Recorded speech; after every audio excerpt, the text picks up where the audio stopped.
tarde, pessoal. Meu nome é Lorena Hakak e hoje, junto com a Joana Costa, nós vamos mediar esse webinar. Antes de mais nada, eu queria lembrá-los que o Call for Papers para o terceiro encontro do GFAM está aberto, então mandem seus trabalhos pelo site do GFAM, www.gfam.com.br. Hoje a gente vai receber a Luana Pinheiro, do IPEA. Obrigada, Luana, por vir aqui apresentar seu trabalho. Então, vou apresentar a Luana antes de passar a palavra para ela. Então, a Luana é doutora e mestre em Sociologia pela Universidade de Brasília, graduada em Economia pela mesma instituição. É técnica de pesquisa e planejamento do IPEA desde 2004 e, atualmente, ela se encontra na Coordenação de Igualdade de Gênero, Raça e Estudos Geracionais, da Diretoria de Estudos e Políticas Sociais. Ou seja, ela veio ao lugar certo, né? Tem elaborado e publicado estudos na área de gênero, especialmente sobre trabalho no mercado e trabalho doméstico e de cuidados não remunerados. Então, obrigada, Luana. Vou passar a palavra para você. Sinta-se em casa. Obrigada, Lorena. Queria começar agradecendo muito o convite. Estou muito feliz de estar aqui hoje, nessa aproximação com o GFAM. Queria agradecer a Joana e a Ana Luísa, que não estão aqui também, minhas colegas do IPEA, por essa oportunidade de estar aqui hoje conversando um pouquinho com vocês. Quando a Ana me fez o convite para vir aqui, a gente tinha acabado de lançar um livro no IPEA, né, sobre trabalho doméstico remunerado, e ela achou que seria talvez interessante trazer um pouco as reflexões que a gente fez, né, no processo de elaboração desse livro, para conversar um pouco aqui com vocês, né? Então, eu vou compartilhar aqui minha tela, e aí eu vou... Bom, então, como eu estava dizendo, né, esses dados e essas reflexões que eu vou apresentar aqui hoje, a gente publicou nesse livro, essa é a capa do livro, que foi lançado em março desse ano, um livro que juntou um monte de gente, um monte de parceiras do IPEA e de fora do IPEA, que elaboraram os capítulos, né, uma parceria do IPEA da OIT, com o apoio da ONU Mulheres, onde a gente queria discutir o trabalho doméstico a partir de diferentes perspectivas, mas pensando o trabalho doméstico dentro do campo dos cuidados, né? Então, a gente discutiu essa perspectiva desde o campo teórico até o campo empírico, né? Olhando as características do trabalho doméstico, a heterogeneidade dessa categoria, a demanda por trabalho doméstico, os processos de negociação coletiva, e discutimos, então, um pouco também o contexto da pandemia no finalzinho do livro. Esse livro está disponível no site do IPEA, que está o link, depois, se vocês quiserem baixar. Infelizmente, a gente não tem mais o livro impresso, então é só baixando mesmo pelo site, né? Bom, então a gente começou a pensar a ideia do cuidado, além do cuidado e do trabalho de cuidados, exercido no campo familiar, né, no espaço doméstico, de forma não remunerada, a gente estava pensando o cuidado enquanto uma ocupação, né, o cuidado profissional exercido no espaço do mercado de trabalho em troca de uma remuneração. O trabalho doméstico, esse trabalho que a gente tanto fala e já há tantos anos fala, ele é uma das ocupações que compõem, né, o campo do cuidado. Talvez uma que a gente sempre que fale de trabalho de cuidado venha à nossa mente o trabalho doméstico remunerado, mas ele não esgota esse campo, que é muito grande, né, e envolve uma série de outras ocupações também relacionadas ao cuidado. O que caracterizaria um trabalho de cuidado, né? A gente está até com algumas colegas, até do GFAM, a Jordana, a Simone, pensando em construir o que seria um setor de cuidado, né, de ocupações no campo do cuidado, e assim, a gente vai construindo fronteiras que podem ser alargadas, ou mais alargadas, ou menos alargadas, né? Mas algumas características a gente pode dividir esse trabalho em dois grandes grupos, vamos dizer assim, um trabalho de cuidado direto e um trabalho de cuidado indireto. Então, pensando no trabalho de cuidado direto, né, o que esse trabalho significa? O que ele envolve? O que caracteriza esse trabalho? Né? É um trabalho que vai envolver, na maior parte do tempo, uma interação face a face, né? Então, é um trabalho relacional, né? Exige uma outra pessoa, uma pessoa presta o cuidado e uma outra recebe esse cuidado.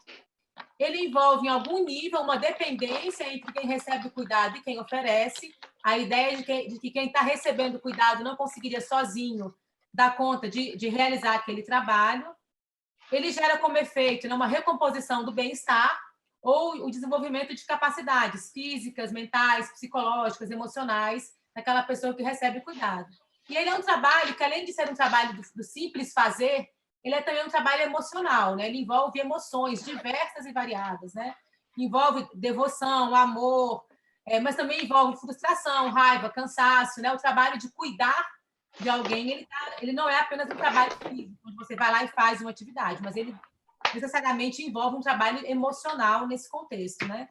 Então, pensando no trabalho de cuidado direto, a gente está falando, por exemplo, das cuidadoras, das babás, mas também das enfermeiras, as professoras de educação infantil, médicos, fonoaudiólogos, fisioterapeutas, assistentes sociais, né, que são categorias ocupacionais que estão respondendo a essas características que eu mencionei aqui anteriormente.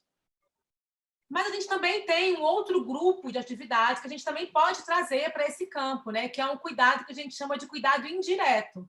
Ele não necessariamente envolve a interação, ele não necessariamente demanda uma relação de dependência, não necessariamente é recorrente, e não necessariamente tem uma relação direta com recompor bem-estar ou desenvolver capacidades. Mas ele também é um trabalho que tem a ver com a reprodução da vida cotidiana, né? O trabalho de cuidado, ele é um trabalho em que a vida, em que se permite a reprodução da vida e das sociedades, né? Que é um trabalho, então, indireto, né? Também faz parte desse conjunto ofertado para as pessoas como um cuidado. Então, a gente pode pensar, por exemplo, nos trabalhadores de limpeza, nos trabalhadores da alimentação, do serviço de alimentação, não daquela trabalhadora que faz a comida dentro da casa da pessoa, né? Mas o serviço de alimentação ou de limpeza fora do espaço doméstico. E outros trabalhadores que, naqueles serviços de cuidado, vão oferecer as condições para que o cuidado seja realizado, como, por exemplo, quem trabalha numa escola, mas não é a professora, está oferecendo as condições para que aquele trabalho de cuidado que ali é oferecido seja realizado. Então, a gente pode pensar nesse grupo ocupacional como um trabalho de cuidado indireto. E onde se situa o trabalho doméstico remunerado nesse contexto todo, né? Se a gente pensar, acho que é interessante a gente pensar que o trabalho doméstico, no caso brasileiro, ele é diferente, né? E em parte da América Latina, o trabalho doméstico é realizado na América do Norte, na Europa, né? A gente tem aqui fronteiras muito borradas entre as diversas atividades. Então, uma trabalhadora doméstica que é contratada como uma trabalhadora doméstica, ela pode também, em algum momento, cuidar de uma criança, cuidar de um idoso. Uma trabalhadora que é contratada como uma babá, ela também vai limpar a casa e fazer almoço ou jantar para o resto da família. Coisas que não necessariamente acontecem em outros países, onde as fronteiras são mais delimitadas. Você contrata uma babá, a pessoa vai lá e cuida da criança. Você contrata uma pessoa para limpar a sua casa, ela vai lá e limpa a casa. No nosso caso, na nossa realidade, né, essas fronteiras não são muito fortes, né, não são muito rígidas. O que a gente vê é uma mistura, né, entre essas diferentes ocupações. Olhando o que a gente pode ver a partir dos dados que a gente tem, da PNAD, da POF, enfim, os dados que são produzidos, a gente pode pensar que o trabalho doméstico é formado por um conjunto de trabalhadores e trabalhadoras que são cuidadoras, e aí, em geral, quando a gente fala nas cuidadoras a pessoas, a gente está olhando para os cuidadores de idosos, especificamente aqui, babás, as trabalhadoras dos serviços domésticos em geral, que são as trabalhadoras que vão cuidar da casa, que é a maior categoria que aparece, mas que a gente sabe que cuida de tudo ali dentro daquela casa, né, inclusive das pessoas. Governantas, mordomos, a gente vai ter os caseiros, os jardineiros, os motoristas, seguranças domésticos, que, em geral, são categorias que são ocupadas por homens no espaço doméstico. Ou seja, se a gente pensar, o trabalho doméstico, tal como a gente conhece, como a gente classifica pela PNAD, por exemplo, ele inclui tanto a atividade do cuidado direto, quanto a atividade do cuidado indireto, né? Então, o caseiro, jardineiro, motorista, a trabalhadora que só limpa a casa, a passadeira, né, que não tem uma relação de interação, de dependência, elas também fazem parte dessa categoria. Então, da forma como a gente conhece o trabalho doméstico no Brasil, ele inclui, então, tanto a atividade do cuidado direto quanto do indireto. Esse trabalho doméstico, portanto, ele não é um trabalho homogêneo, né? Seja enquanto ocupação, como eu disse agora, a gente pode estar falando de várias atividades que são realizadas ali, seja em relação a quem o realiza. É uma parte que a gente tentou, inclusive, nesse livro, um dos capítulos tenta trazer um pouco uma desagregação de olhar. Quando a gente olha para as babás, quem são essas trabalhadoras? Quando a gente olha para o cuidador de idoso, para a cuidadora de idoso, quem é essa trabalhadora? A trabalhadora nos serviços gerais, quem são essas pessoas? Tentar olhar o que diferencia e o que iguala, né? O que essas categorias, essas trabalhadoras têm de diferente, o que elas têm de semelhante quando a gente pensa no trabalho doméstico. Uma outra tentativa de olhar esse trabalho doméstico de forma desagregada, considerando a sua heterogeneidade, foi feita também num dos capítulos, pelas nossas colegas do DIEESE, que trabalharam esse capítulo, que foi uma discussão sobre a demanda por trabalho doméstico, feita a partir da POF. E aí essa discussão da demanda foi feita a partir da demanda pelo trabalho de cuidados e a demanda pelo trabalho de afazeres domésticos. E a gente tentou, a gente não, liderada pela Fátima, né, Guerra, fazer esse estudo olhando a demanda desses dois tipos de trabalho de forma separadas, vendo quais são as diferenças que existem para quem demanda cuidado de pessoas e para quem demanda o cuidado da casa, vamos dizer assim, né? E a gente tem um limite aí, que é pela própria classificação, né, as fronteiras não são claras, então quando a gente fala essa trabalhadora é trabalhadora dos serviços de cuidados gerais, a gente não pode falar que ela não cuida de pessoas também, ela pode estar também realizando esse trabalho. Quando a gente fala que a pessoa é babá, não quer dizer que ela também não faça o outro trabalho, né? Então, a gente tem algumas dificuldades de olhar para esses grupos de forma desagregada, relacionada a isso, a própria definição do trabalho, e também pela amostra reduzida. Quando a gente começa a descer, né, as categorias, a gente não vai conseguir desagregar e olhar todos os aspectos que a gente gostaria, porque a gente tem uma amostra reduzida. Bom, e aí pensando, então, eu queria trazer para vocês um pouco o cenário do emprego doméstico no período pré-pandemia, pensando na estrutura. Tá aparecendo direito para vocês ou ficou meio esquisito? Tá normal, né? Tá normal. Tá. É porque aqui para mim ficou um negócio meio estranho, mas então tá certo. Queria pensar um pouco, então, qual é a estrutura, como é que esse setor se estrutura na sociedade brasileira, né? E aí depois, no final, falar rapidamente sobre como uma conjuntura específica da pandemia, né? Como ela interfere nesse cenário estrutural do emprego doméstico. Então, para começar, pensar em quem trabalha nessa ocupação, inicialmente o óbvio que a gente já sabe, né? Uma ocupação de mulheres negras, de baixa escolaridade, que são oriundas de famílias de baixa renda, né? O que eu acho que é interessante a gente pensar é que essa é uma ocupação, então, que ela está sustentada em cima de um tripé de desigualdades, né? Uma desigualdade de gênero, uma desigualdade de raça e uma desigualdade de classe. Para alguns países, a questão migratória é relevante. Para a gente, a nossa desigualdade de classe é tão grande que a gente consegue resolver esse problema, né, da oferta e da demanda de trabalho no interior do nosso país mesmo. Em outros países, né, a demanda, a oferta de trabalho vem de outros, né, ou de outros países, e aí se demanda em países mais desenvolvidos. Então, é importante pensar que, enquanto a gente tiver essa estrutura... Muitas vezes as pessoas me perguntam, quando é que o trabalho doméstico vai deixar de existir? Tem um fim do trabalho doméstico que a gente pode pensar? E aí... Minha cachorrinha latindo aqui, deixa eu fechar a porta. E aí eu acho que a gente pode pensar que, enquanto a gente tiver uma desigualdade, esse tripé de desigualdade existente, a gente vai ter um campo fértil para que o trabalho doméstico continue existindo no Brasil, né? Então, a desigualdade de gênero, onde a gente associa às mulheres uma habilidade entendida como natural pelo trabalho de cuidar, uma desigualdade racial, que a gente vem desde, né, do processo da escravidão, né? Porque esse trabalho é um trabalho que envolve a servidão, né? Vamos colocar nesses termos, e uma desigualdade de classe, que a gente tem uma desigualdade de tamanho que um salário consegue contratar uma pessoa e pagar outro salário, né? A gente tem trabalhador contratando trabalhador. E aí a gente pode pensar também que a gente vai estar criando e reproduzindo uma oposição entre mulheres, quer dizer, mulheres de camadas, mulheres brancas, de camadas médias ou mais altas de renda, contratam mulheres negras de camadas mais pobres para poder resolver o seu conflito, vida familiar, pessoal e trabalho, né? Então, consigo trabalhar, eu como uma mulher branca de classe média, consigo resolver o meu conflito de cuidar dos meus filhos, da minha casa e do meu trabalho, contratando uma outra mulher negra de camada mais baixa para cuidar do meu trabalho de cuidados, né, do meu trabalho doméstico. Essa cadeia, em algum momento, ela se rompe na ponta, né? Em algum momento, quem vai estar cuidando, quem vai estar se responsabilizando pelo cuidado de outra pessoa é a filha mais velha, que cuida do filho mais novo, é uma vizinha, é a criança ficando sozinha, é um idoso sem assistência.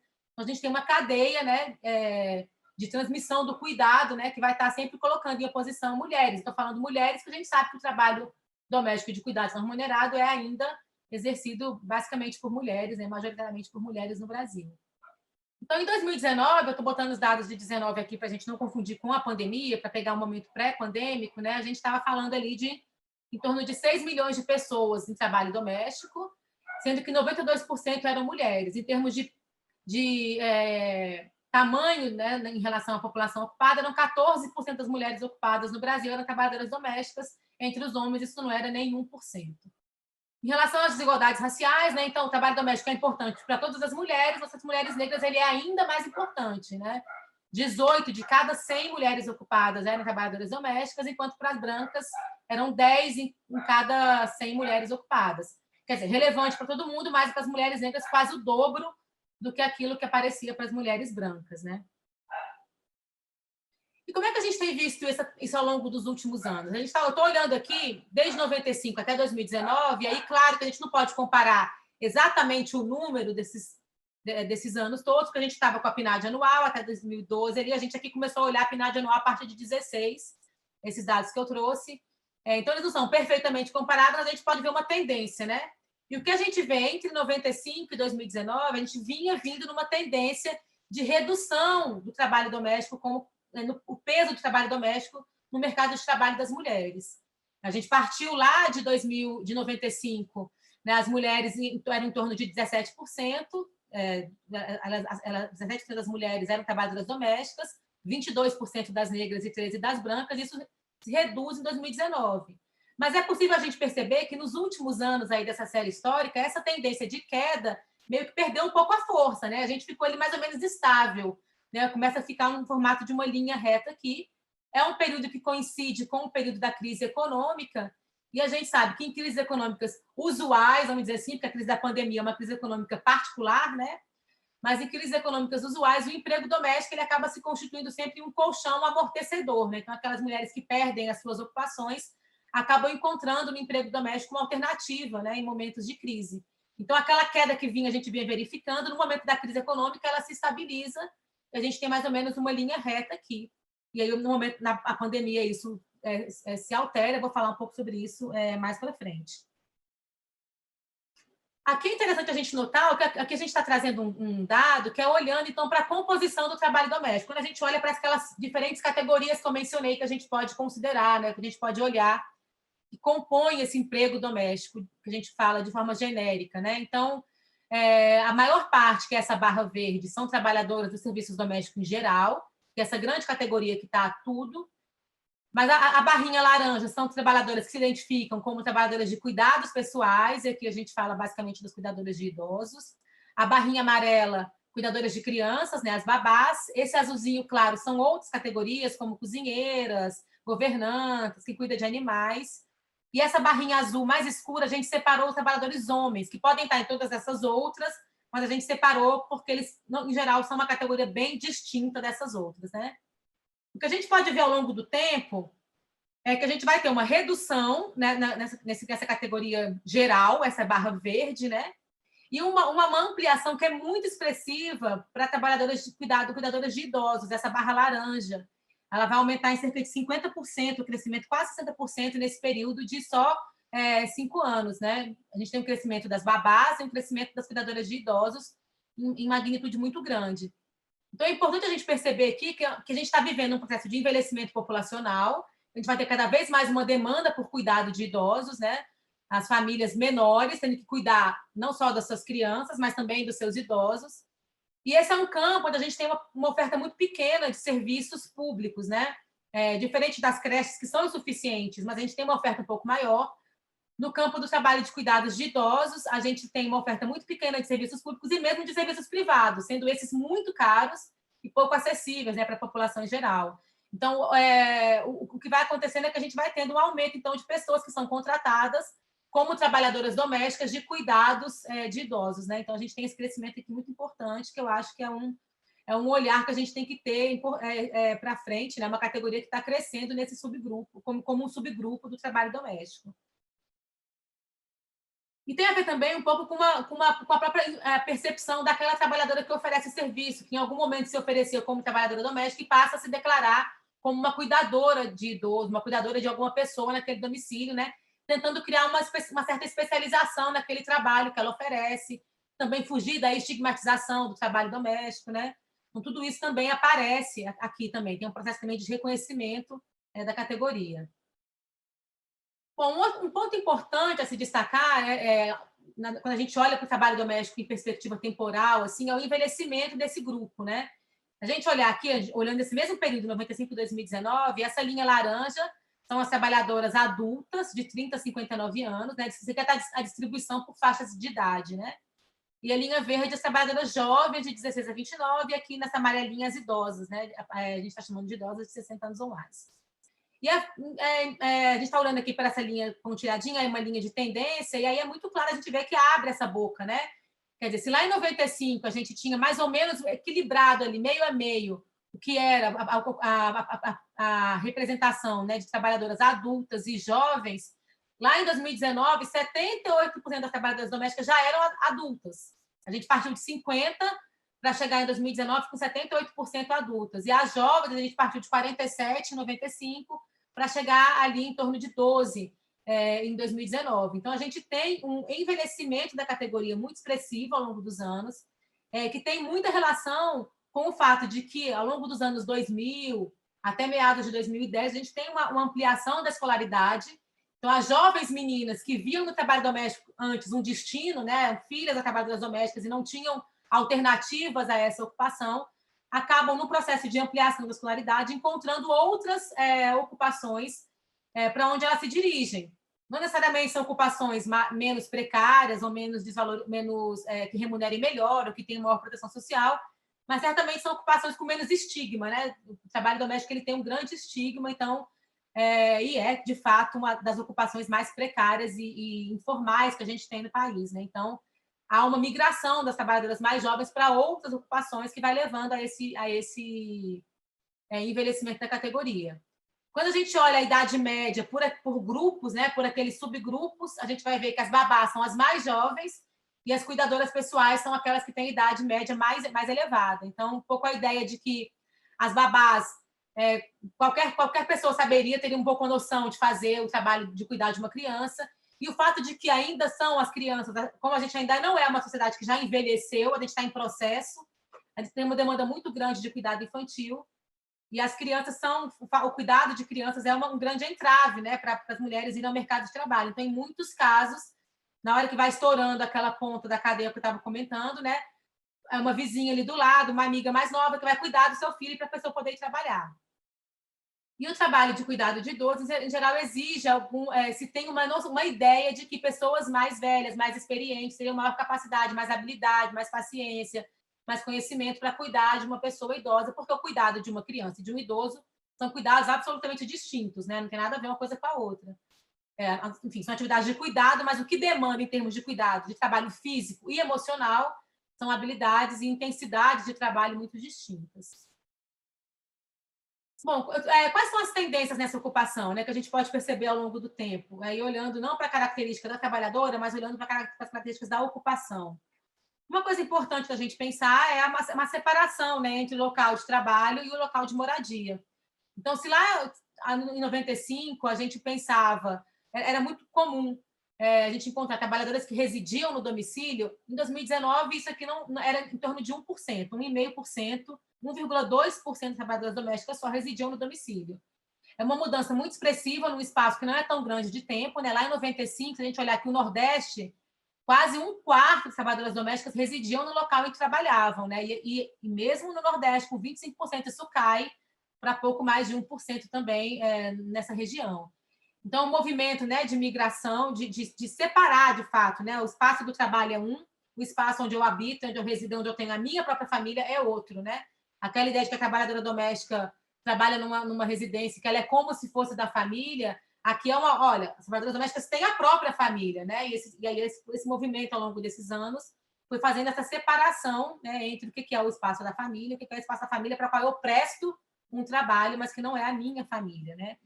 E aí é claro que se ainda continua existindo, né, práticas de exploração, de abuso no espaço do trabalho, a gente tem visto toda hora a gente está vendo um caso de resgate de trabalhador doméstico em situação análoga à escravidão, mesmo a gente tendo um caso de 1% só de trabalhadores residindo no domicílio, né? O trabalho doméstico continua sendo um trabalho onde existe muito abuso, muita violência acontecendo, né? Mas, de fato, a separação entre esses dois locais é um caminhar em direção a uma profissionalização um pouco maior do trabalho doméstico, né? E a garantir às trabalhadoras de um espaço de intimidade, de privacidade, de vida pessoal, que se separa, né, do espaço da vida profissional. Eu acho que talvez a tendência mais importante, assim, que a gente mais tem falado e que eu acho que tem gerado mais reflexões, né, em termos tanto de políticas públicas quanto de preocupações em relação a como as trabalhadoras se inserem no mercado de trabalho, é o crescimento da figura da diarista, né, ao longo dos últimos anos.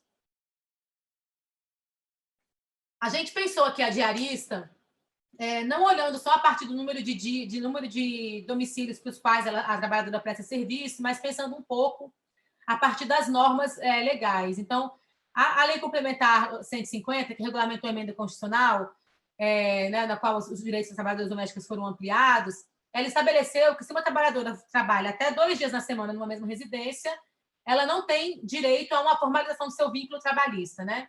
Então, ainda que uma trabalhadora, trabalhe apenas em um domicílio, que em geral a gente pensaria nela como uma mensalista, ela trabalha só em um domicílio, mas ela trabalha só 2 vezes na semana, toda segunda e quarta, no mesmo domicílio, há 20 anos, ela não tem direito à formalização do vínculo. Se ela quiser, não é que não tem o direito, o empregador não tem o dever, a obrigação de formalizar esse vínculo de trabalho, né?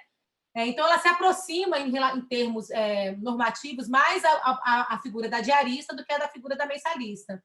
Então, a gente trabalhou com a diarista como sendo as trabalhadoras domésticas que prestam serviços em mais de um domicílio, mas também aquelas que prestam serviço em um domicílio só, mas até 2 vezes na semana apenas. Passou de 2 vezes na semana, aí ela entra como mensalista, né? Porque aí a formalização ela passa a ser obrigatória. Então, pensando nessa separação entre diarista e mensalista, a gente vai ver que estou com dado de 2016 a 2019, essa linha verde são as trabalhadoras totais, né, de todo mundo. Então, a gente estava lá em 2016 com 36,7% da categoria sendo diarista, e em apenas 4 anos a gente passa para 43%. Quer dizer, em um período muito curto de tempo, a gente tem um crescimento muito grande, e esse crescimento vem acontecendo, né, ao longo dos últimos anos. No Sul, a gente já está falando aí em torno de 50% das mulheres, as mulheres brancas, na média, já são 47%, né? E lá em 95 eram menos de 20%. Então, é um fenômeno que está crescendo demais ao longo dos últimos anos, e aonde a gente tem que conferir muito foco, porque é exatamente nesse lugar, nesse subgrupo de trabalhadoras domésticas que mais cresce, aonde está a maior precariedade, onde a gente não tem nem mesmo amparo legal, né, para garantia dos direitos. Essas mulheres têm que se virar sozinhas ali, sem um empregador, né, participando do processo de proteção social do trabalho. É importante eu falar aqui também que esse movimento de crescimento da figura da diarista, ele tem a ver tanto com a questão pelo lado, ele é importante, né, e é impulsionado tanto pelo lado da demanda, uma demanda dos empregadores por contratar uma diária, uma trabalhadora que presta diária, e você não tem que arcar com os custos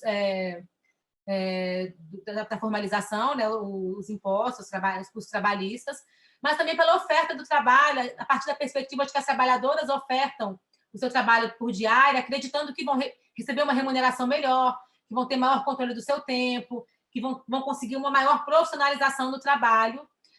O que a gente vai ver mais para frente, nem sempre se reflete na vida real dessas mulheres, né? As diaristas não ganham mais do que as mensalistas, como elas mesmas pensam quando vão se lançar, quando fazem essa migração, né, do trabalho mensal para o trabalho para diária.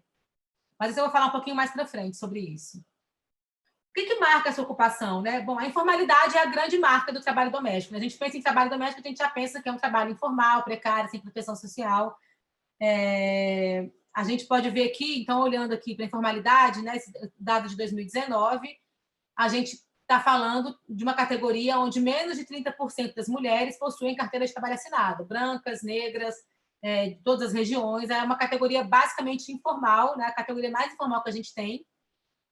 A gente olhar lá em 95, isso era ainda menor, a gente estava falando ali de torno entre 16% e 19% de formalização. A gente veio num crescente, e aí eu fico brincando que nos melhores dias do trabalho doméstico, a gente conseguiu oferecer a essa categoria uma proteção social para 1/3 das mulheres, né? Então, ali, quando a gente chega, a partir de 2014, a gente consegue passar de 30% de formalização. Em 2016, a gente oferece aqui em torno de 33%, 31%, 37% para as mulheres brancas de proteção via carteira de trabalho assinada. Quer dizer, um valor muito baixo, mesmo nos momentos em que ele foi, né, nos momentos de pico, né, nos melhores momentos. A partir de 16, essa formalização volta a cair, né, coincidindo com um período de crise econômica, né, mais uma vez. Então, pelo lado da demanda do trabalho, você vai tendo, então, a transformação da mensalista em diarista, e essa queda tem a ver, essa queda na assinatura de carteira acontece tanto para as mensalistas quanto para as diaristas, né? Como a gente pode ver aqui, ó, aqui a gente está olhando para as diaristas, elas eram, em 2016, 11%, em 2019, 9%, com carteira assinada, e entre as mensalistas, elas passam de 46% para 41% de carteira assinada. Então, é uma queda que a gente podia pensar, tem a ver com o crescimento das diaristas. Não, mesmo entre as mensalistas, a cobertura pela carteira assinada, né, vem também caindo ao longo desse período. Quando a gente olha para aqueles subgrupos que que eu mencionei inicialmente, né, os mais protegidos pela formalização do emprego são os homens trabalhadores domésticos, em cerca de 50% deles tinham carteira de trabalho assinada. Depois, as cuidadoras e trabalhadoras domésticas de serviços gerais aparecem com mais ou menos 40%, e as babás são as menos protegidas. São as mais jovens, com menos proteção social, cerca de 30% só tinham carteira de trabalho assinada. E a gente vai ver mais para frente, são as que têm menor remuneração também. Então, se a gente tá olhando para um cenário... Desculpa, pode falar. Não. Então, assim, na verdade, o que a gente vê na crise, você tem um aumento das diaristas, ou seja, uma troca entre mensalistas e diaristas, e ainda assim uma redução no número de pessoas com carteira assinada. Com carteira assinada. Mesmo aquelas que se caracterizam como mensalistas e que terão direito ao vínculo, perdem esse vínculo, né? Esse vínculo é rompido no processo da crise econômica. Então, ou seja, o tipo de demanda pelo trabalho muda, porque você troca de mensalista para diarista, e ainda você tem a redução do vínculo, né? Exatamente, você diminui o vínculo, a formalização desse vínculo, né? Mesmo para aquelas que tinham o direito a ele. É um processo duplo aí que acontece no momento da crise. Então, se essas mulheres, elas não podem... Quando a gente pensa, então, no sistema de proteção social, a gente pensa também no tripé, né? Então, quem tá protegendo aquele trabalhador? Então, é o Estado, é o próprio trabalhador com a sua contribuição ali e o empregador, né? A gente está vendo aqui que, no contexto do trabalho doméstico, o empregador está se retirando desse tripé de proteção social. Então, sobra à trabalhadora buscar garantir, por suas próprias condições, pelos seus próprios meios, uma proteção social por fora, né? Então, e aí o Estado vai, obviamente, continuar nesse processo da proteção social. Então, o que existe de possibilidade para essas mulheres? A possibilidade de elas contribuírem para a Previdência Social de forma autônoma ou aderirem ao MEI, a microempreendedor individual, né? Que as diaristas puderam passar a aderir ao MEI, né? Eu não lembro exatamente em qual ano, mas, enfim, elas também podem entrar como contribuintes no MEI. Então, quando elas contribuem como MEI ou como contribuintes individuais, elas estão contribuindo sem a figura do empregador, né? Então, a gente está falando de uma proteção social que se dá entre trabalhador e Estado apenas. E aí a gente pensar aqui para as diaristas, que são aquelas que não têm o direito ao vínculo, né? Então, a gente pensava que em 2019 só 9% delas tinham carteira de trabalho assinado, então 9% eram protegidas pela carteira.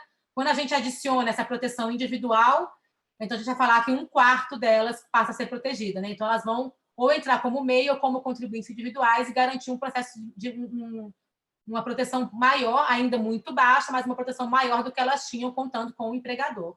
E isso é importante até mesmo para as mensalistas, né? Não na mesma medida, elas passam de 41% para 48,6%, mas também aparece para as mensalistas a possibilidade delas, apesar de terem o direito ao vínculo, como não tem o vínculo, elas também contribuem individualmente. Aqui eu acho que vale a pena destacar a questão da adesão ao MEI, essa categoria que surgiu, né, se abriu para as diaristas como microempreendedoras individuais e que tem crescido exponencialmente. Então, quando a gente lançou o livro, a gente estava usando o dado de agosto de 2020. Então, a gente tinha, naquele momento, quase 160 mil diaristas que já haviam aderido ao MEI, que era um aumento de 56% comparado a 2019. Eu entrei hoje no site, né, para olhar a quantidade de trabalhadoras diaristas como MEI, e hoje elas já são 240 mil. Então, um crescimento, de novo, de 50% em relação ao que eram há 2 anos atrás. Quer dizer, elas têm crescido muito. Claro que ainda, em comparação ao tamanho da categoria, né, de diaristas, ainda imagino que está em torno de um pouco mais de 10% das diaristas, mas é um crescimento que é exponencial. E aqui a gente está falando, então, de uma proteção que quando elas contribuem para o MEI, você tem garantidos os direitos previdenciários, mas não tem garantidos os direitos trabalhistas, né?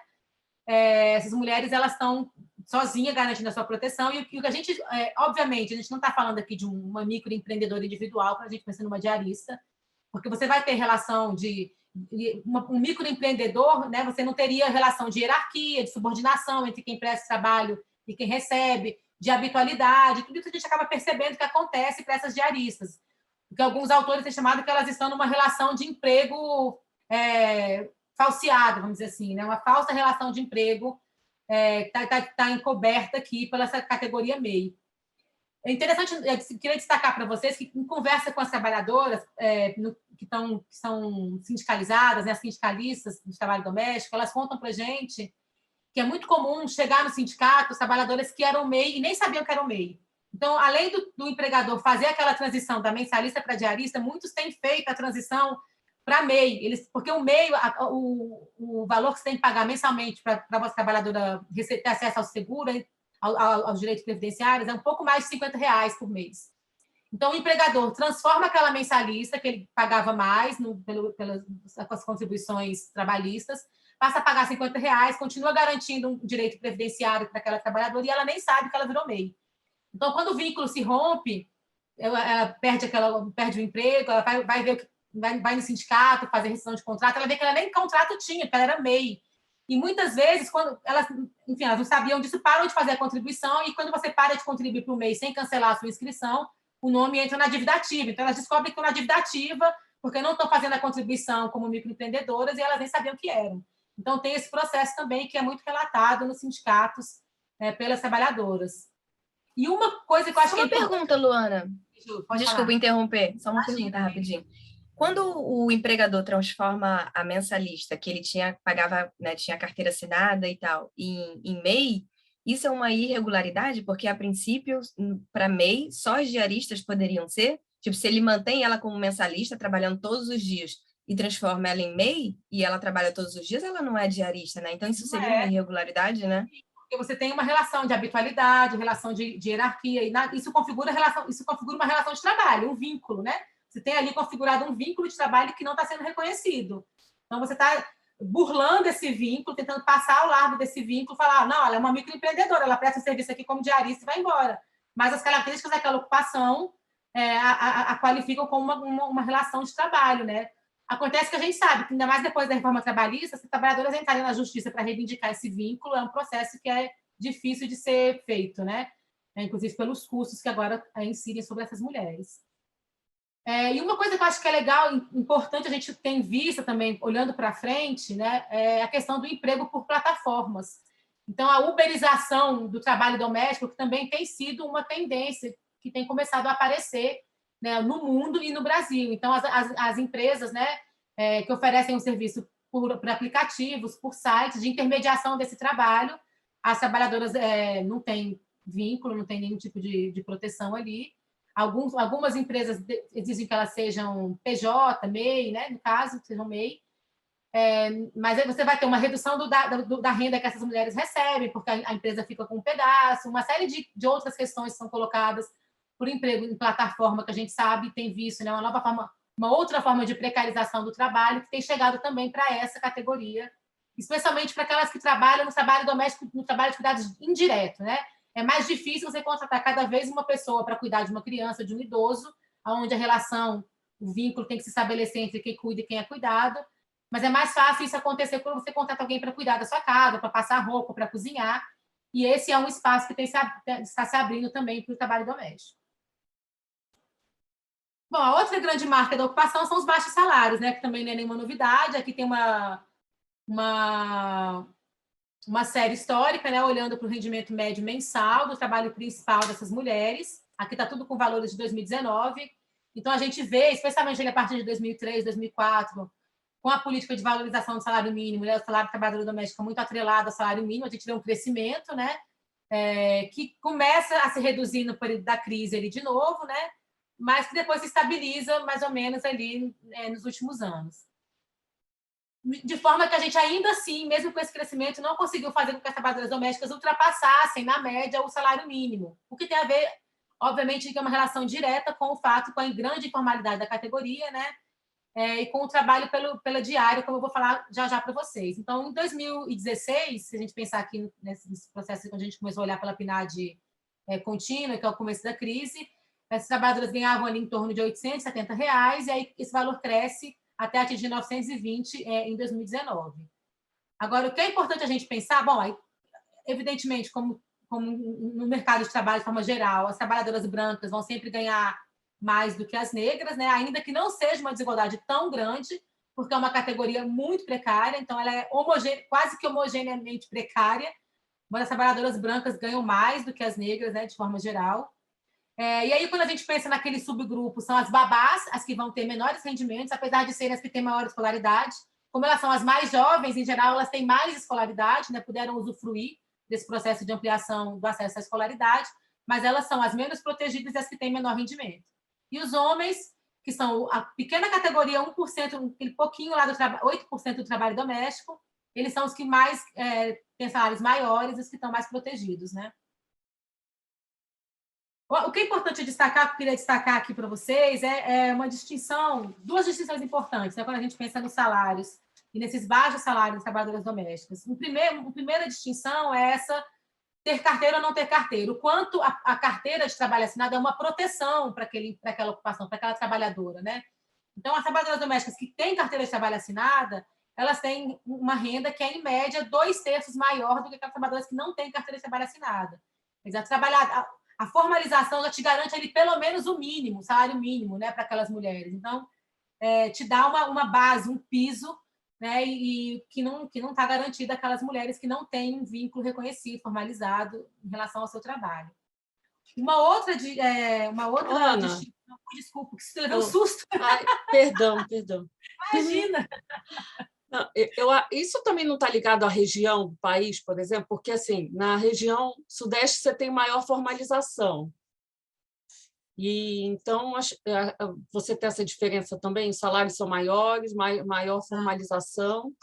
Não são, os salários são maiores no Sudeste e Sul, né, e menores no Norte e Nordeste, tem mais formalização, mas mesmo quando a gente desagrega, olhando dentro do Sudeste, aquelas trabalhadoras do Sudeste com carteira vão estar ganhando mais que as trabalhadoras do Sudeste sem carteira, né? Isso se repete mesmo dentro das regiões, né, geográficas que a gente considerar.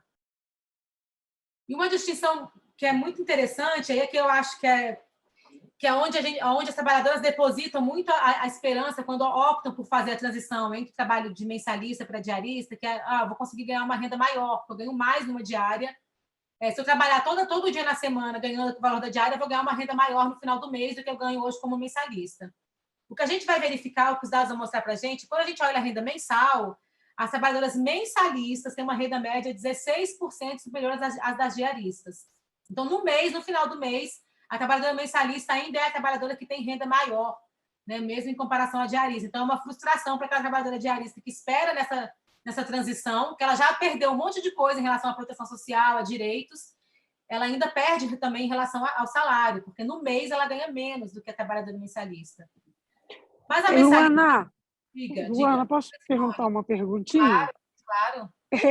Nessa informação aí da renda das diaristas e das mensalistas, você está imputando para as mensalistas descanso remunerado, férias, essas coisas, ou você está só pegando o rendimento mensal dela?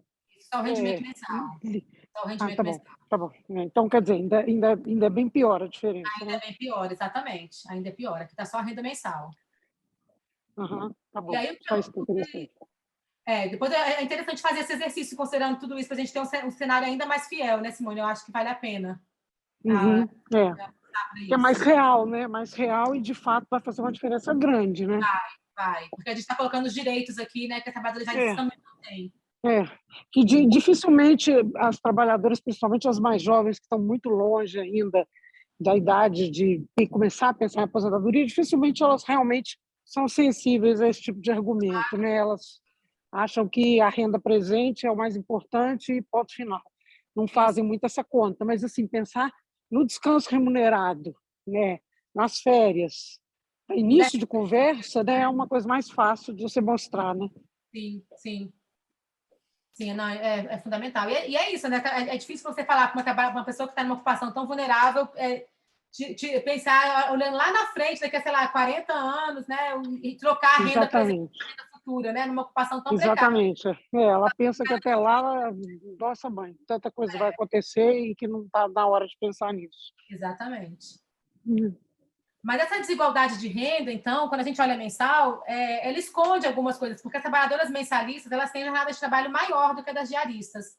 E aí, quando a gente olha a renda-hora, de fato, as diaristas têm uma renda superior à das mensalistas. Quando a gente vai olhar para a renda horária, as diaristas, em 2019, ganhavam ali em torno de R$ 9,00 por hora, enquanto as mensalistas ganhavam R$ 6,00 por hora.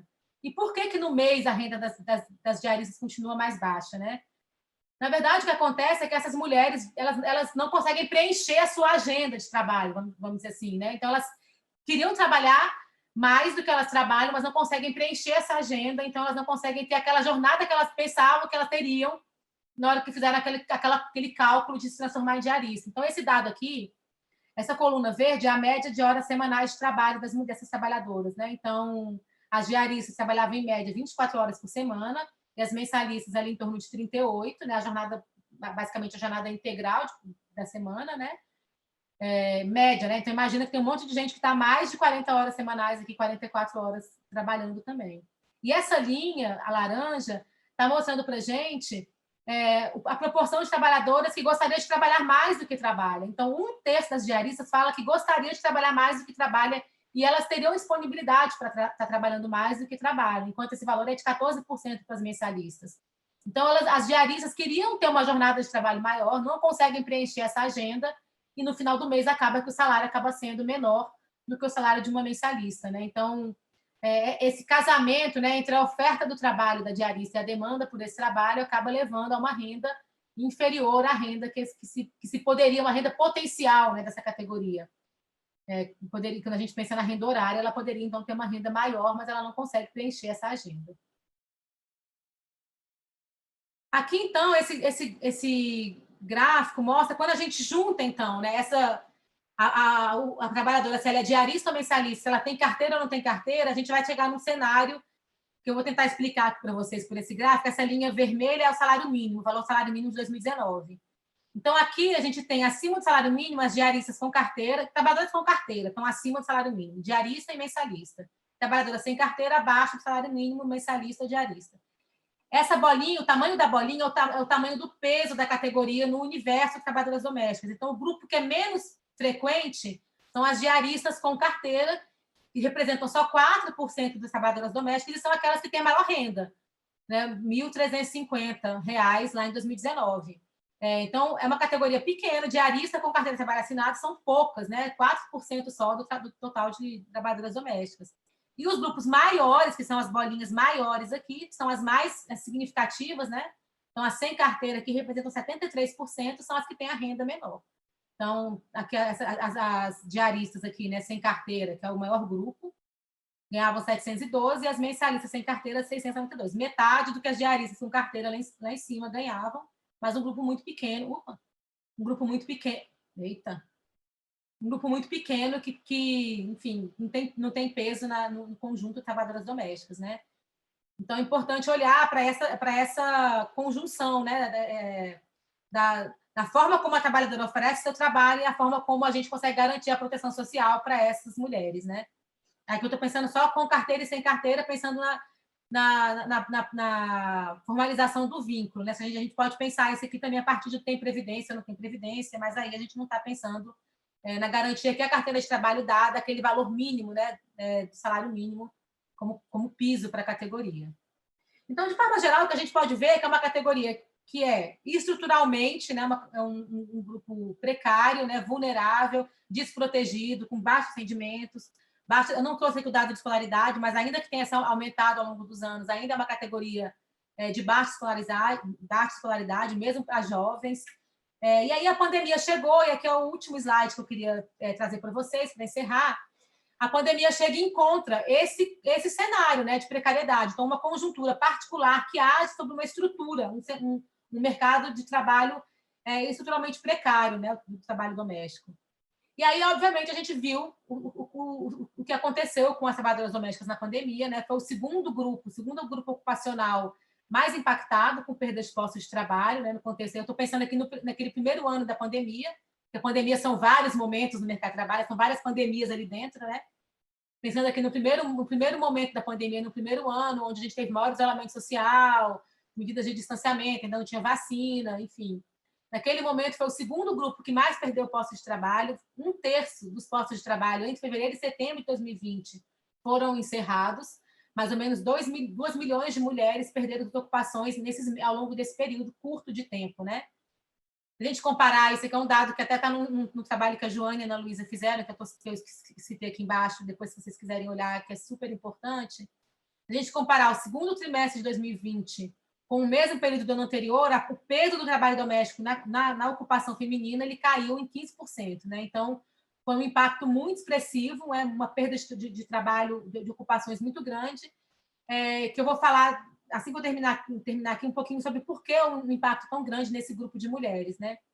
Entre aquelas mulheres que se mantiveram trabalhando, 2/3 delas faziam jus ao auxílio emergencial, quer dizer, a gente vê que o tamanho da precariedade dessas trabalhadoras e de suas famílias, aquelas que não perderam emprego e conseguiram continuar trabalhando, 2/3, mesmo trabalhando, fariam jus ao benefício do auxílio emergencial diante da precariedade da sua ocupação.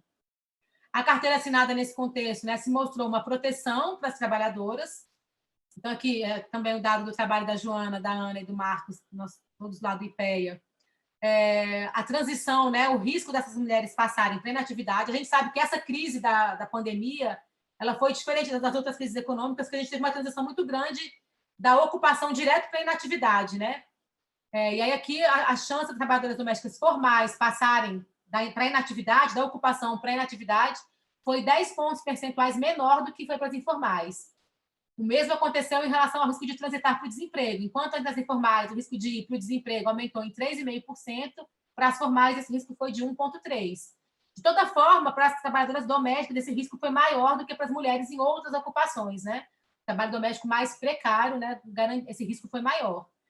Além disso, a chance delas voltarem, né, de transitarem do desemprego ou inatividade para a ocupação foi menor para as trabalhadoras domésticas do que para outras ocupações. Ou seja, nesse contexto dessa crise econômica particular da pandemia, aquele colchão amortecedor que a gente sempre pensou no trabalho doméstico para as mulheres, em contextos de crise, não apareceu. Essas mulheres não conseguiam voltar para o mercado de trabalho, elas perdiam sua ocupação e não conseguiam retornar para o trabalho doméstico. Né? As portas estavam mais fechadas nessa ocupação do que em outras ocupações.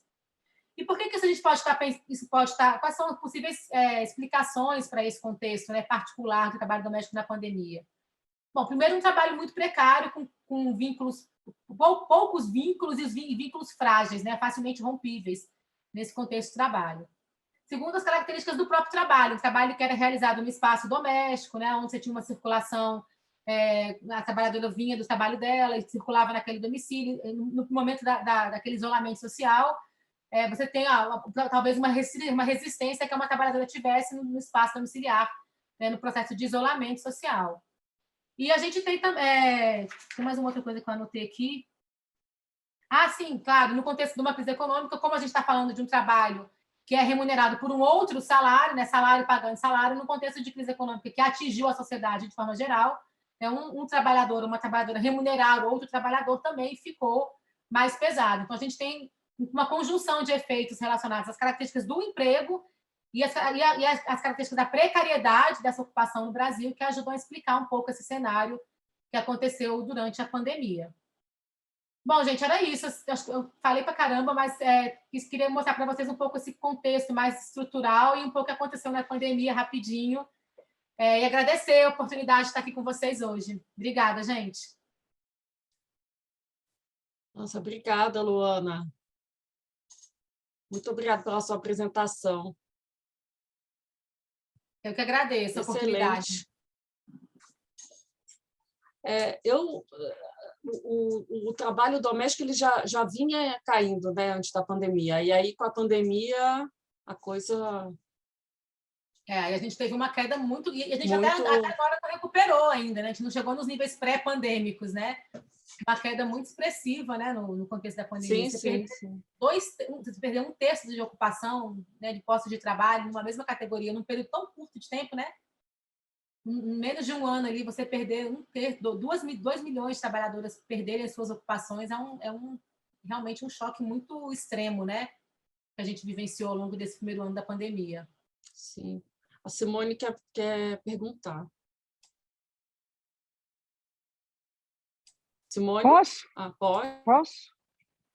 Eu estou com a câmera desligada porque eu estou fora de casa e se eu ligar a câmera, já, minha conexão já está caindo, aí vai cair de verdade.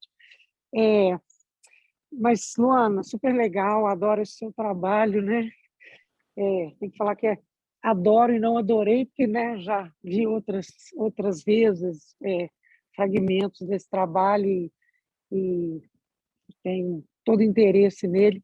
Você fez um comentário, eu queria só te fazer uma pergunta, que é uma coisa que vem me interessando, que você comentou, mas não detalhou mais sobre a recuperação do trabalho doméstico. O que você tem? Eu queria saber se você tem informação mais recente sobre quanto da perda dos postos de trabalho das domésticas remuneradas foi recuperado, né? Porque é como você estava dizendo, né? A gente tem hipóteses assim bastante fortes, né, que explicam por que as trabalhadoras domésticas foram mais afetadas durante a pandemia e por que esse efeito pode ser um efeito de longa duração, né? Eu acho que além da perda da renda das pessoas, né, essa ideia, né, de que são salários pagando outro salário, você tem uma outra coisa que é super importante, que eu acho que pode ter acontecido, mas a gente não sabe muito bem, na verdade podem ser sinais, efeitos de sinais contrários. Você pode ter tido, combinado com essa perda de renda, o fato de que as pessoas aprenderam um pouco, elas foram expostas ao trabalho doméstico e aprenderam maneiras de reduzir a necessidade, a dependência de um trabalho doméstico contratado e, com isso, ter diminuído, ou, sei lá, racionalizado um pouco esse consumo, né? Então, pessoas que tinham mensalistas passaram a ter diaristas, pessoas que tinham diaristas 2 vezes por semana passaram para 1 vez por semana, e aí, nesse caso, acho que é difícil separar o que é o efeito da renda e o que é um efeito do aprendizado mesmo. Por outro lado, assim, a gente vê, assim, anedoticamente mesmo, pessoas que ficaram meio traumatizadas assim, com a coisa de fazer todo o trabalho doméstico, de não ter quem ajude no domicílio, né? Principalmente quem tem idosos, quem tem crianças pequenas, etc. Então, isso também pode ter tido um efeito contrário, não sei muito bem. Queria saber se você tem alguma visão sobre isso. E a outra coisa que eu queria te perguntar, o que você acha, assim, queria te ouvir sobre isso, porque assim, eu penso tanto nesse assunto, assim, o que é possível fazer para melhorar a situação das empregadas domésticas num país que não está crescendo, né, que a renda está se restringindo, que a escolaridade também não está se expandindo, nem quantitativamente, que dirá qualitativamente, e que você tem, de fato, né, um contingente grande de pessoas, né, de mulheres, nesse caso, com uma escolaridade que é muito mais compatível com esse tipo de trabalho que qualquer outro, e esse trabalho permanece sendo um trabalho extremamente desvalorizado, né? Tanto o trabalho doméstico não remunerado quanto o remunerado são atividades extremamente desvalorizadas. Agora, o que é possível fazer para uma maior valorização desse trabalho? Eu penso tanto sobre isso e sempre volto ao mesmo ponto, que assim, sem crescimento econômico, sem outras oportunidades de trabalho, qualquer medida nesse sentido ela tem um alcance curto. O que você acha disso? Simone, vou começar do final, então. Eu acho que, como eu falei lá no começo, eu acho que ainda que a gente vivencie um processo de crescimento econômico, o trabalho doméstico, acho que na nossa sociedade ele vai continuar sempre existindo, porque a gente existe em cima daquelas 3 desigualdades que eu mencionei no começo, né? Desigualdade de gênero, de raça e de classe. Então, acho que mesmo que a gente cresça, como a gente cresceu ali nos anos 2000 e permitiu uma migração de trabalho, né, das jovens trabalhadoras para outras ocupações, eu acho que a gente tem um espaço para a existência desse trabalho na nossa sociedade, ainda mais se a gente pensar que a gente não tem um Estado que faz política de cuidado, não oferta serviços de cuidado infantis para idosos ou qualquer outro tipo na medida que seria necessária, e a gente continua numa sociedade que ainda vive em cima de uma divisão sexual do trabalho que é muito desigual, né? As mulheres continuam respondendo pela maior parte desse trabalho. Eu imagino que o contexto da pandemia talvez tenha falado, tá vendo aquele trabalho que ninguém via que acontecia? Tira ele para ver o que acontece com as famílias, né? Ele tomou um pouco de concretude no contexto da pandemia, mas acho que daqui a pouco o povo já esqueceu de novo e volta à vida normal, porque vai ter uma mulher fazendo ali e as coisas vão, né? Mas eu acho que para o tanto de trabalho doméstico que a gente tiver na sociedade, acho que duas coisas são fundamentais da gente pensar para garantir um trabalho minimamente digno, decente para essas mulheres, né? Primeiro, a fiscalização do trabalho, né? Eu acho que a gente tem um grau de formalização que é muito baixo, é insuficiente. E sempre a gente fala da fiscalização, mas é um trabalho que é no espaço do domicílio, como é que faz? Bom, a Lei Maria da Penha rompeu essa história de que o lar é inviolável de forma absoluta. É óbvio que a gente quer garantir a inviolabilidade do domicílio, mas isso não é um valor absoluto. A Lei Maria da Penha entrou no espaço do domicílio para falar, olha, aqui dentro não pode ter violência doméstica que familiar. O Estado entrou no espaço doméstico para regular isso, né?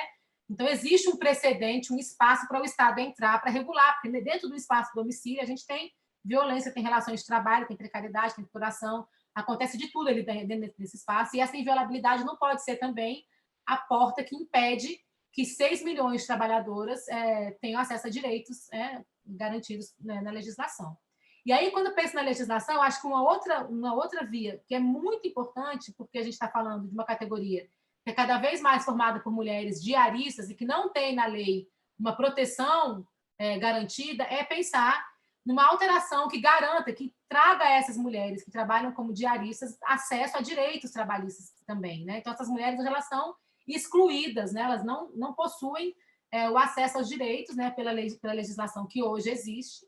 Então, aquelas mulheres que trabalham menos de 3 dias na semana no mesmo lugar, elas não têm acesso aos direitos trabalhistas, elas não têm uma proteção normativa. Eu acho que olhar... Isso é uma coisa que as trabalhadoras domésticas sempre têm levantado com frequência quando a gente conversa. A gente está com um projeto grande com a FENATRAD, então sempre ficamos em contato com ela ao longo do último ano, em contato com as trabalhadoras com frequência, e uma coisa que elas sempre relatavam era isso, olha, é importante que a gente amplie a legislação para cobrir as diaristas, porque esse é o grupo que está crescendo, e esse é o grupo mais desprotegido, né? Se a gente olhar para frente, a gente está olhando para um cenário que já é de desproteção e que vai aumentar ainda mais, porque a categoria cresce numa composição que é cada vez mais formada por mulheres diaristas, né? Em relação à questão da recuperação, eu não lembro agora de cabeça os dados, não sei se a Joana lembra de até quanto já conseguimos recuperar do trabalho doméstico, Joana. Depois eu passo aqui para a Joana falar, se ela lembra o número, mas o que eu acho que vale destacar, que você mencionou essa coisa das pessoas serem assustadas, né, que ficaram meio traumatizadas, e algumas estarem aprendendo, né, um efeito de aprendizado nesse processo, né, de realizar o trabalho doméstico e depender menos do trabalho doméstico, demandar menos trabalho doméstico por um efeito de aprendizado, né? Eu acho que tem duas questões aí que vale a pena a gente pensar. Uma que é que a gente tem um limite para esse trabalho doméstico, essa coisa do... Posso não depender de outras pessoas, posso dar conta sozinha do meu trabalho doméstico. E eu não estou falando só pensando na trabalhadora doméstica, porque a gente acaba pensando em trabalhadora doméstica porque o Estado não está presente, né? A gente não tem o Estado ofertando as políticas de cuidado que a gente precisa. Mas quando a gente pensa no trabalho doméstico de cuidado de pessoas, eu acho que tem um limite a essa disponibilidade de realizar o trabalho doméstico de cuidado de pessoas que está relacionada com as outras demandas da vida, né? Então, esse trade-off acaba sendo colocado só sobre as mulheres, porque os homens continuam tendo a sua vida, enfim, continuam levando a sua vida sem pensar nisso, nesse trade-off que se dá entre cuidar das pessoas, que é um trabalho que você não pode deixar para fazer depois, no final de semana, deixar para fazer de noite quando alguém dormir, não dá. Esse é um trabalho que ele está ali naquela hora, tem que ter almoço todo dia, tem que botar a criança para dormir, tem que dar remédio para o idoso, tem que dar banho no idoso. Então, é um trabalho que é diferente do trabalho de cuidar de uma casa, que eu acho que esse você pode manejar melhor.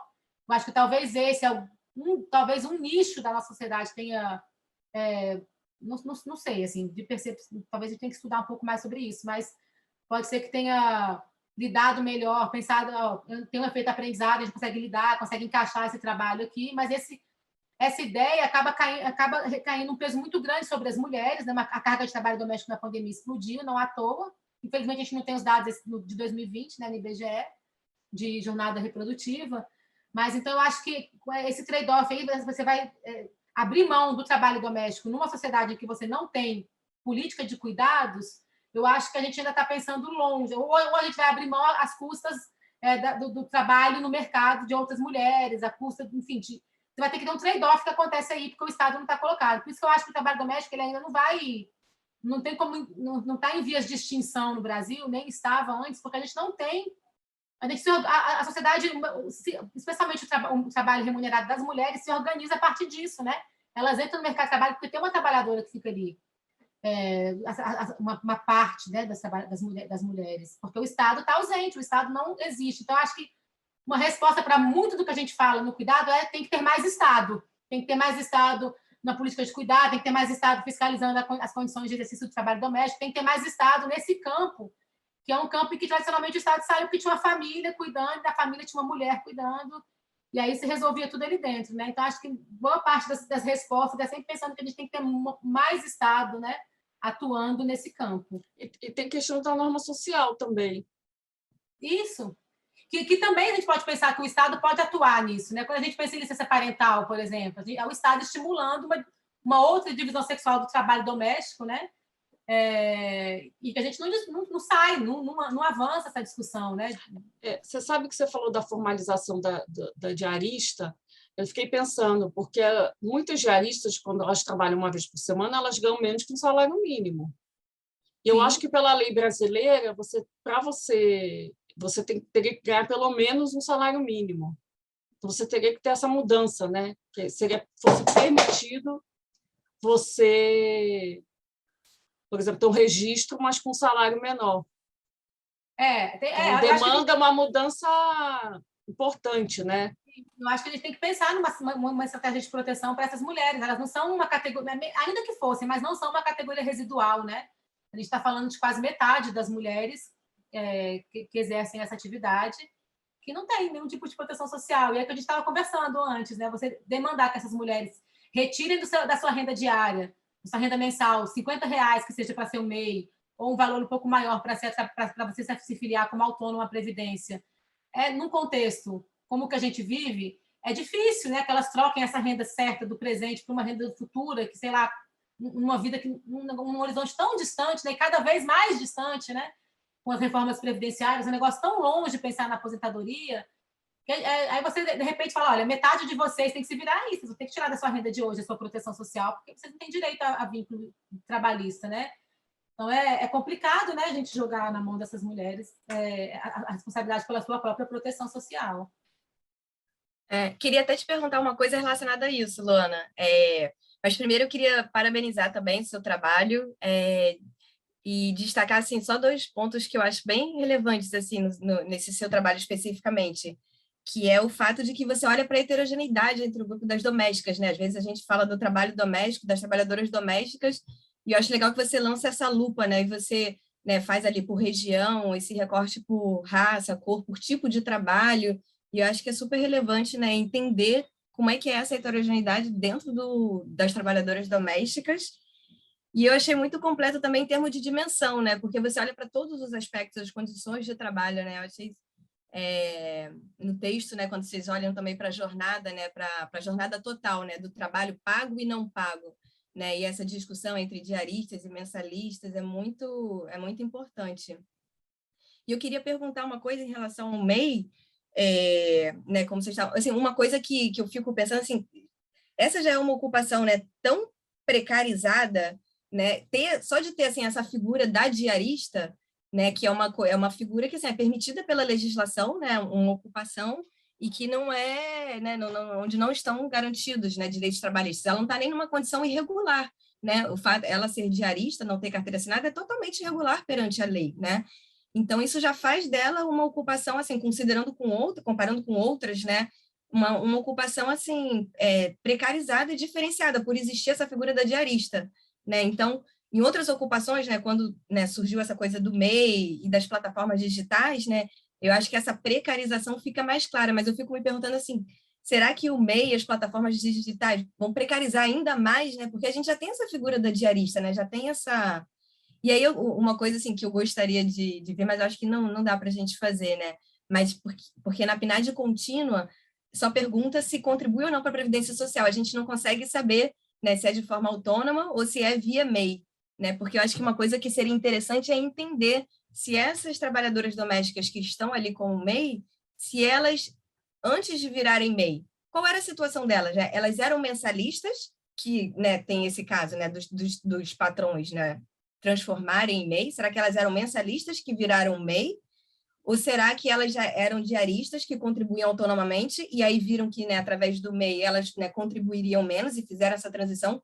E eu me pergunto assim, se esse tipo de informação chega nas trabalhadoras domésticas, né, se elas, né, as que estão ali contribuindo autonomamente, será que, poxa, ela vai ter essa informação de que, ó, se eu virar MEI, eu vou poder, né, contribuir para a Previdência Social e vou contribuir menos, né? Será que essa informação chega nelas?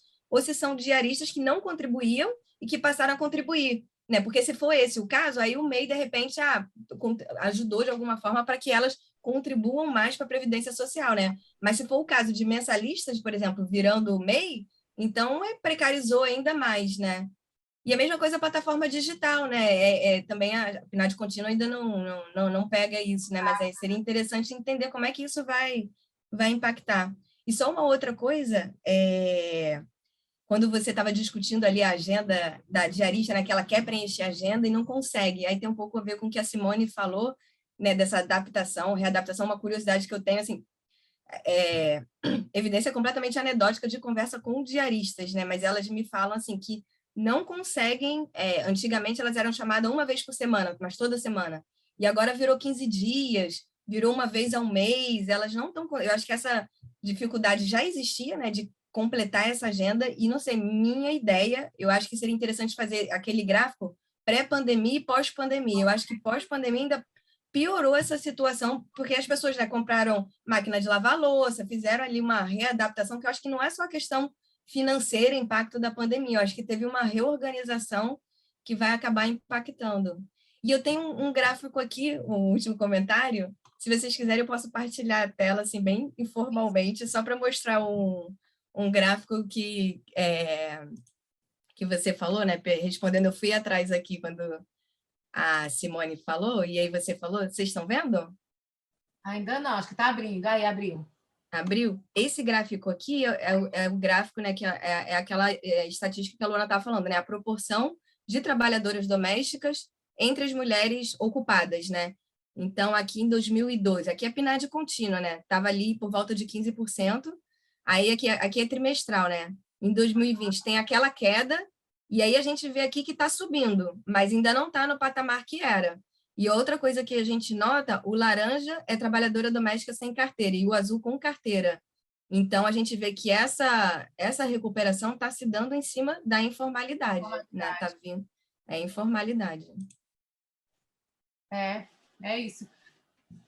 Mas parabéns, Luana, eu adorei o trabalho, a sua apresentação.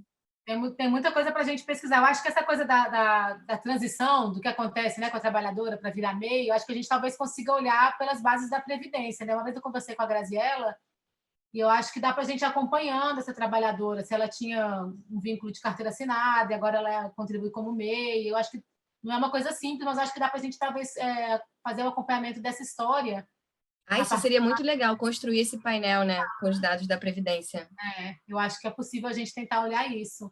Porque aí a gente, enfim, consegue olhar um universo mais amplo, né? Porque o que a gente tem, assim, desse processo são os relatos que as trabalhadoras trazem dos sindicatos, né? Do que tem acontecido, de como elas... Eu acho que uma coisa que elas trouxeram muito, e que aumentou muito na pandemia, foi o WhatsApp como uma ferramenta de divulgação dos direitos, assim, de disseminação dos direitos. Isso elas falam muito. Elas, enfim, já usavam muito a internet, o WhatsApp, mas que na pandemia, com o processo de isolamento, já é uma categoria isolada, né? Já não tem cada uma numa casa, né? Nas mansões mais caras, sei lá, tem 3 trabalhadoras, mas já é uma categoria isolada. E no contexto da pandemia, que se isolou ainda mais, elas falaram que o WhatsApp era uma ferramenta tanto para que a FENATRAD, a ausência do Estado é tamanha que quem estava oferecendo cesta básica era a FENATRAD, os movimentos sociais, né, que estavam oferecendo condições mínimas de vida para essas mulheres no contexto da pandemia, né?